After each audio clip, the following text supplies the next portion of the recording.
Good morning, traders. It is Monday, the 8th of February, 2016. It's 8:01 a.m. Chicago time. Thanks for joining as always. Derivatives trading involves substantial risk of loss and is not suitable for all investors. Past performance is not indicative of future results. The overall sentiment overnight is quite bearish. The market is looking for safety. Oil's down 2.6%. Gold is up 2.24%, pushing 3-month highs. The U.S. Treasuries, the bonds are up almost 0.5%. 10 years up 0.29%. Eurozone Treasuries up almost 0.5%. Asian markets, the Nikkei is up 1.1%. The Hang Seng 0.55%. The Shanghai is closed, and the Japanese yen is up 39 bips. Eurozone equities, the FTSE negative 1.86, the CAC 40 negative 2.5%, and the FDAX is down 2.5%. U.S. equities currently down quite a bit. Currently down 1.13% in the S&P, and the U.S. dollar index is let's see, is flat or up 26 bips. Greece's ASE index is down almost 6% overnight and has touched its lowest level in 26 years. Greece ended its talks this weekend with its creditors' representatives, with all major issues still open. Another impasse in Greece.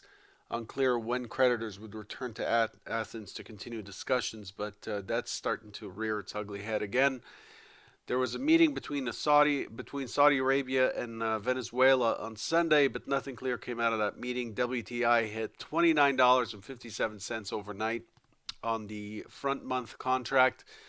The markets in China are closed for the new year. Again, this is the year of the monkey, which starts today.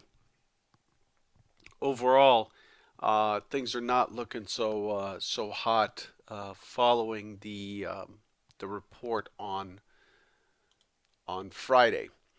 As far as what's on deck for today in the on the calendar, nothing for the U.S. markets. We do have some the usual 3-month and 6-month bill auctions at 10:30 Central, 11:30 Eastern.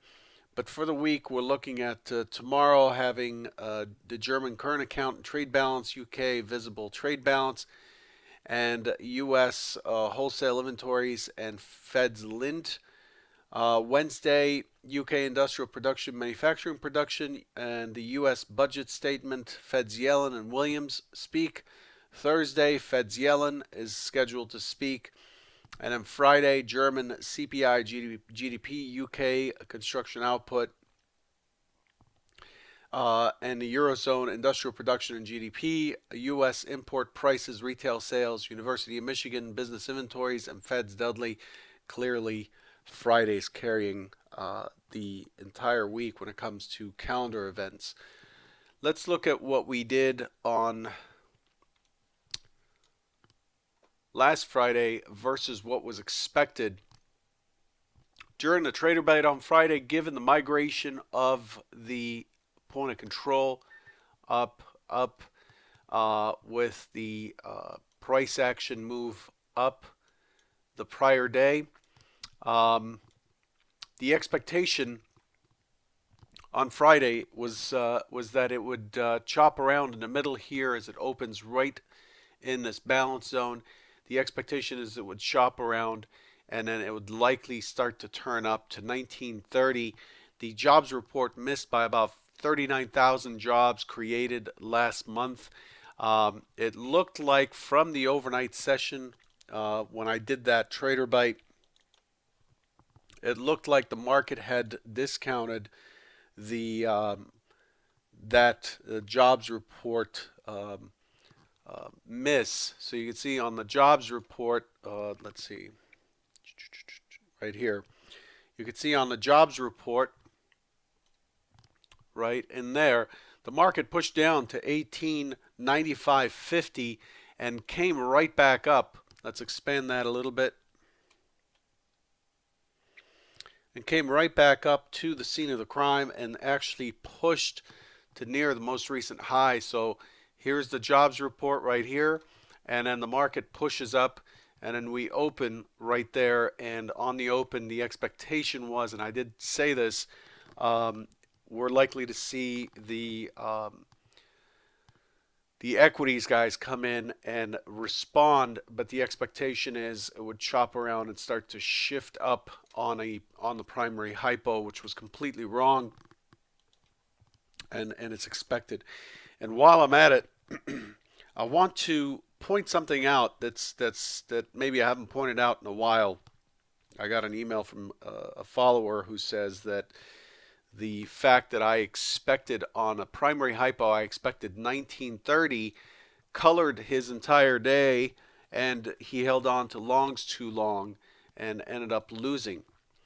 I have said this before, and I want to make sure I'm clear about it. The trader bite's not here to tell you what is going to happen. That's impossible. We don't come into trading with the idea that we're going to predict the market and therefore just execute our prediction.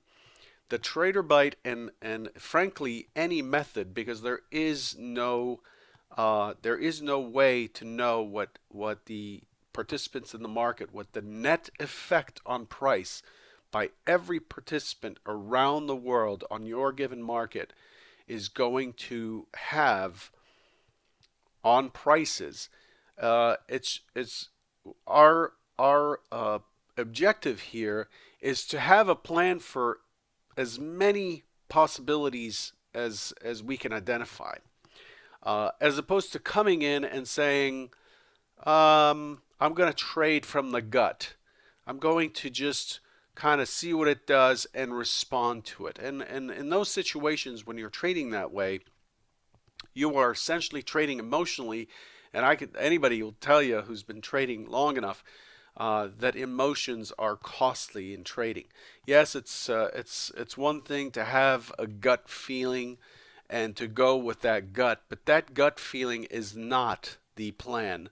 The gut feeling is simply something that validates your plan and helps you hang on when the market's kind of shifting against you. But it's not. It is not the objective of the trader bite to have you come in and say hypo one. That's what I'm going to trade today, and to be stubbornly holding on to a long when hypo one is clearly not working. I mentioned it in the S5 chat room after a couple stabs long. I said I'm off longs. I'm done with the longs, and that was that. And it does cost something to test your hypothesis. It's just part of the game.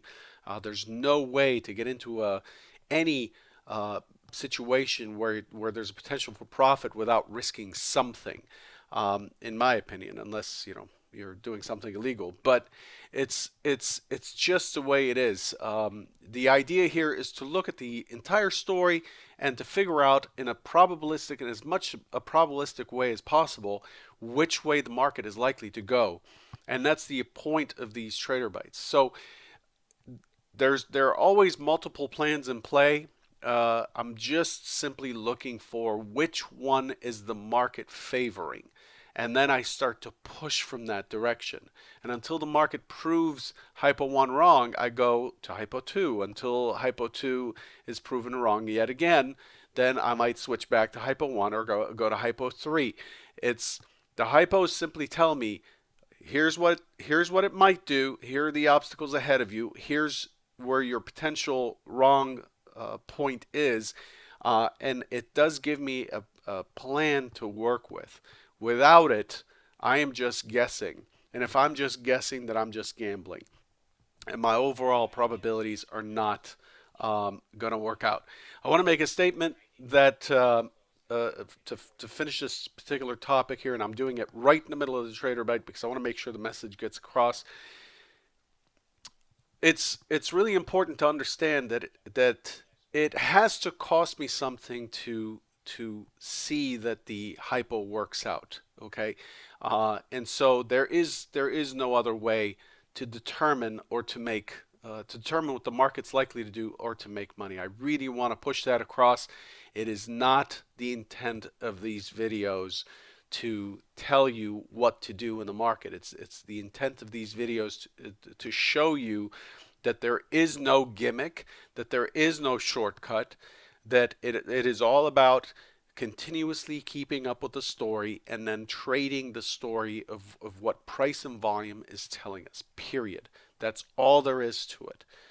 So there is no, there's no way to come in here and say, oh, we're looking for 1930 today, so I'm just going to get long every time it dips. Well, that would have been very, very expensive on Friday. Anyway, to move on. So on Friday we had it drop out of the prior day's range, and once it did, the shorts were off. 1865 became the target again. The market got to 1865.75 and held. So now we have a triple bottom on the daily, and a triple bottom is essentially, as much as that sounds like it's a strong support level. Generally, triple bottoms, double bottoms, triple tops, double tops, those are actually weak lows or weak highs. So you can see here the triple bottoms, so the expectation having the market come back and tap on that price again and again and again means that it's likely to break, and it did overnight. And so we got down to 1843 on the overnight. But overall, when you look at the big picture here, we are completely imbalanced. What this market has done is it went to that 1915 right here. So it tested 1915 right here, went to the value high at 1923, and then moved to value low on Friday. We just crossed the entire value area. We have a fairly balanced microcomposite here. The market is still imbalanced. Despite the damage that Friday did, the market continues to be imbalanced, believe it or not. And the point of control is still 1890, and that's the magnet for this area. 1890 is not that far away. So overall, what the market has accomplished on Friday is to continue to gyrate and compress in the big picture, to compress and collect more and more energy for the next move. The next move right now looks to the downside, but overall, the overnight session had a big drop on the European Open right in here. Otherwise, it was actually creeping up. We were moving up from the Open. It had a big drop and has not been able to recover. We have a double distribution profile with that 1865 now being a key area above. It is essentially the mid of the current session. We have two distributions, a lot of volume at the low. The low is fairly weak. The expectation is that we open, we chop around. We're likely to test this 1843 to complete this move down. We're likely to test this 1843.75, and then the expectation is it's likely to make an attempt at that 1865 from below. That's hypo 1 for today, so that gets marked as hypo 1.